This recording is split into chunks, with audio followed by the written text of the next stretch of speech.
தமிழக முதலமைச்சர் ஜோசப் விஜய் அவர்களுடைய முன்னெடுப்பில் முதல் முறையாக நாடாளுமன்ற உறுப்பினர்களோடு அனைத்து கட்சி நாடாளுமன்ற உறுப்பினர்களோடு அழைப்பு வந்து அதுக்கு மேல நடைபெற்றது. 2 மணி நேரம் நடைபெற்ற இந்த கூட்டத்தில் தமிழகத்தை பொறுத்த மட்டும் எந்த விதத்திலையும் எப்படி வந்து ஏப்ரல் 16ஆம் தேதி இந்த டீலிமிட்டேஷன் ஆக்டை டிஃபீட் பண்ணமோ அதே மாதிரி இந்த முறையும் அதே முறையில் எல்லாரும் ஒற்றுமையோடு இருந்து தமிழகம் ஒரே குரல்ல ஓட்டு போடணும்னு முடிவு பண்ணியிருக்கோம். எங்களை பொறுத்த மட்டும் 543 தொகுதிகளும் 39 தொகுதிகளும் தமிழ்நாட்டில் இருக்க தொகுதிகளை பாதுகாக்கணும். ஏமாற்று வேலை பாஜக பல ஏமாற்று வேலைகளை பண்ண ஆரம்பிச்சிருக்கு. 50% கூட்டுவோம், 60% கூட்டுவோம் ஆஃபரு.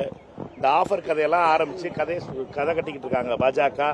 இந்த ஆஃபரில் ஏமாந்துடாமல் இருக்கணும். ஆஃபரில் ஏமாந்த கட்சிகள் வந்து வரலாற்றில் என்றைக்கும் மறக்கப்பட மாட்டாது. இந்த கூட்டம் என்பது மிகப்பெரிய துவக்கம். தமிழக முதலமைச்சர் திரு விஜய் அவர்கள் எடுத்திருக்க இந்த முன்னெடுப்பு மிகப்பெரிய வெற்றியை பெறும்.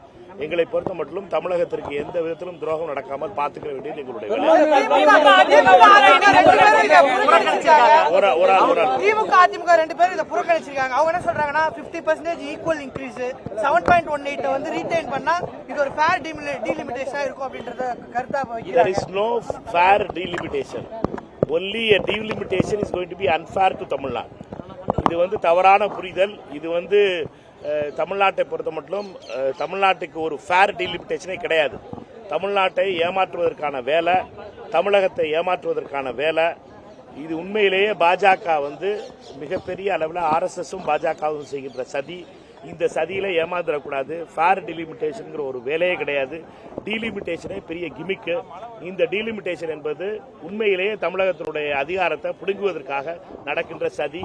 இதை எதிர்த்து 543 இடங்கள் 39 இடங்கள் இதை காப்பாற்றுவது மிக முக்கியம் நாங்கள் நினைக்கிறோம்.